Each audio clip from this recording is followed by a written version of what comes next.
चलिए सीधे आज के इस गहरे विश्लेषण में उतरते हैं। आज हम उत्तर कोरियाई शासन की उन रोंगटे खड़े कर देने वाली सच्चाइयों को उजागर करने वाले हैं, जो दुनिया की नजरों से हमेशा बहुत दूर कहीं अंधेरे में छिपी रहती हैं। एक ऐसा देश जिसे अक्सर हर्मिट किंगडम कहा जाता है, रहस्य और खौफ के एक अभेद्य किले की तरह। कहानी शुरू होती है दिसंबर 2019 से। जापान के सादो द्वीप पर पुलिस को एक जर्जर नाव मिलती है, जिसमें 5 लाशें और 2 कटे हुए सिर थे। सुनने में ये किसी हॉरर फिल्म का दृश्य लगता है ना? लेकिन सच तो ये है कि ये कोई इकलौती घटना नहीं थी। ये उन सैकड़ों सड़ी गली लकड़ी की नावों की एक भयानक लहर का बस एक छोटा सा हिस्सा था, जो लगातार तटों पर बहकर आ रही थी। दुनिया अब इन्हें घोस्ट शिप्स या भूतिया नावों के नाम से जानने लगी है। तो यहाँ एक बहुत बड़ा सवाल खड़ा होता है। आखिर कौन सी ऐसी खौफनाक व्यवस्था है जो इन मछुआरों को बिना किसी लाइफ जैकेट या सही उपकरणों के सीधे मौत के मुंह में धकेल रही है? यह समझने के लिए कि कोई सी ऑफ जापान की जानलेवा लहरों से टकराने का जोखिम क्यों उठाएगा, हमें इस शासन को खड़ा रखने वाले 3 सबसे काले स्तंभों को समझना होगा। आइए बात करते हैं पहले स्तंभ की। ये है पूर्ण नियंत्रण का एक ऐसा ढांचा जिससे बच निकलना सचमुच नामुमकिन है।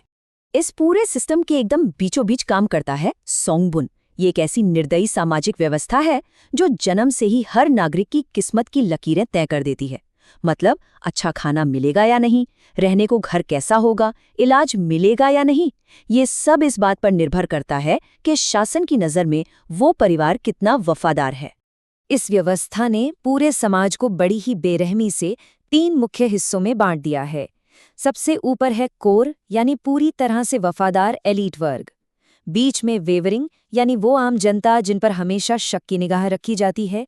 और सबसे नीचे हैं हॉस्टाइल, वे लोग जिन्हें शासन अपना दुश्मन या अछूत मानता है। अगर कोई इस सबसे निचले वर्ग में पैदा हुआ है तो समझ लीजिए कि आगे बढ़ने के उसके सारे रास्ते जन्म से ही बंद हैं। और बात सिर्फ 3 वर्गों तक ही सीमित नहीं है। नियंत्रण का ये जुनून इस हद तक है कि पूरी आबादी को उनकी वफादारी के आधार पर 51 अलग अलग उपश्रेणियों में तोड़ दिया गया है। ये कितनी खौफनाक बात है कि एक इंसान की पूरी जिंदगी, उसके सपने, उसका भविष्य महज कुछ सरकारी नंबरों और धूल फांकती फाइलों में कैद होकर रह जाता है। देश छोड़कर भागने में सफल रहे लोगों के जो बयान सामने आए हैं, वो इस सिस्टम की असली क्रूरता दिखाते हैं। उदाहरण के लिए, अगर किसी का कोई बहुत दूर का रिश्तेदार भी किसी दूसरे देश में रहता है, तो वो कनेक्शन उनके पूरे परिवार का रिकॉर्ड हमेशा के लिए खराब कर सकता है, फिर चाहे वो कितने भी काबिल क्यों ना हो। यहाँ व्यक्तिगत प्रतिभा या महत्वाकांक्षा की कोई कीमत नहीं है। रिकॉर्ड्स बताते हैं कि कैसे एक बेहद होनहार छात्र को उसकी पसंद की यूनिवर्सिटी में जाने से रोक दिया गया, सिर्फ इसलिए क्योंकि उसके माता पिता मजदूर थे। शासन हर व्यक्ति की जिंदगी की स्क्रिप्ट उसी दिन लिख देता है जिस दिन वो पैदा होता है। अब चलते हैं दूसरे स्तंभ की तरफ, ईस्ट सी की भूतिया नावें।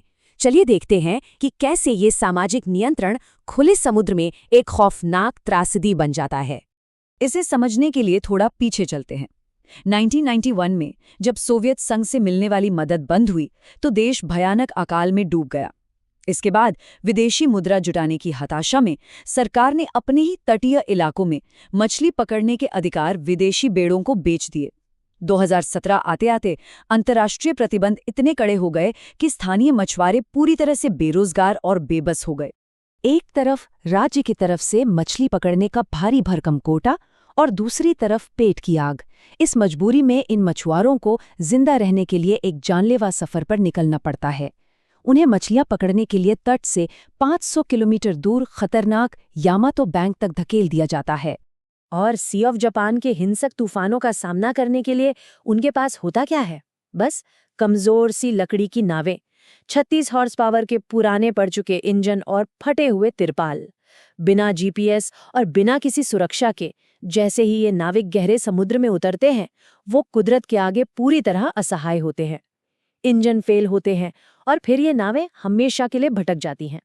विशेषज्ञ रॉबर्ट विंस्टन ली चेस्टर्स का शोध बहुत साफ तौर पर बताता है कि सरकार ये सब जानती है, पर बस आंखें मूंद लेती है। वहां के लोगों के पास सिर्फ 2 ही खौफनाक विकल्प हैं, या तो घर पर रहकर भूखे मर जाए या फिर परिवार का पेट पालने के लिए समुद्र में जल समाधि ले ले। ये कोई एडवेंचर नहीं है, ये चरम हताशा है। इस पूरी त्रासदी की मानवीय कीमत इतनी भयानक है कि अब पूरे के पूरे तटीय समुदाय उन आदमियों के नाम से जाने जाते हैं जो समंदर से कभी लौटकर ही नहीं आए। चोंगजिन जैसे बंदरगाह शहर का तो अब एक नया और दर्दनाक नाम ही पड़ गया है, विधवाओं का शहर। और अब तीसरा स्तंभ, रोम 39 और शासन की शैडो इकोनॉमी, एक ऐसी काली वित्तीय दुनिया जो एलीट वर्ग की ऐशोआराम की जिंदगी को सुरक्षित रखती है। 1972 में बना रूम 39 कोई आम सरकारी दफ्तर नहीं है। ये पार्टी बिल्डिंग की तीसरी मंजिल से चलने वाला एक बेहद ही रहस्यमयी संगठन है। इसका इकलौता काम है देश के शीर्ष नेताओं के लिए विदेशी मुद्रा का एक विशाल सीक्रेट खजाना भरना। ये पूरी तरह से देश और दुनिया के हर कानून से ऊपर उठकर काम करता है। इनके काम करने का तरीका सुनकर ऐसा लगता है जैसे किसी अंतर्राष्ट्रीय अपराध सिंडिकेट की बात हो रही हो। $100 के एकदम असली दिखने वाले जाली नोट छापना, ड्रग्स बनाना, दुनिया भर में इंश्योरेंस फ्रॉड करना, क्रिप्टो हैक करना और विदेशों में अपने ही देश के मजदूरों का शोषण करना। और ये सब सीधे राजधानी प्योंगयांग से कंट्रोल होता है। ये सारा काला कारोबार कोई छोटे मोटे स्तर का नहीं है। अनुमान है कि ये नेटवर्क हर साल 50 करोड़ से लेकर $1 अरब तक की भारी भरकम रकम लेकर आता है। और इस अथाह पैसे का सिर्फ एक ही मकसद है, कड़े अंतर्राष्ट्रीय प्रतिबंधों की काट खोजना और एक छोटे से एलीट वर्ग की सत्ता और विलासिता को हर हाल में बनाए रखना। इनके काम करने के तरीके भी बेहद शातिर हैं। कोरिया नेशनल इंश्योरेंस कॉर्प जैसी उनकी अपनी ही सरकारी संस्थाएं दुनिया की बड़ी बड़ी कंपनियों से विशाल इंश्योरेंस कॉन्ट्रैक्ट्स लेती हैं और फिर अपने ही देश के धांधली वाले कानूनी सिस्टम का इस्तेमाल करके करोड़ों डॉलर के झूठे दावे पास करवा लेती हैं। ये सरकार द्वारा प्रायोजित धोखाधड़ी का एक बहुत बड़ा उदाहरण है। इन सबको मिलाकर जो तस्वीर बनती है वो है अंधेरे पर टिका एक पूरा शासन। जब हम इन तीनों स्तंभों को एक साथ रखकर देखते हैं तो इस हर्मिट किंगडम के काम करने का असली और खौफनाक तरीका समझ में आता है। ये विरोधाभास सच में रोंगटे खड़े कर देने वाला है। एक तरफ सोंगबुन सिस्टम से कुचले हुए वो हताश नागरिक हैं जो एक वक्त की रोटी के लिए टूटी हुई नावों में समुंदर में मरने जा रहे हैं, और दूसरी तरफ रूम 39 द्वारा जमा की गई अरबों डॉलर की वो अवैध संपत्ति है जो शासक वर्ग के महलों को रोशन कर रही है। आज का ये पूरा विश्लेषण अंततः हमें एक बहुत ही गहरे और विचलित कर देने वाले सवाल पर लाकर खड़ा कर देता है।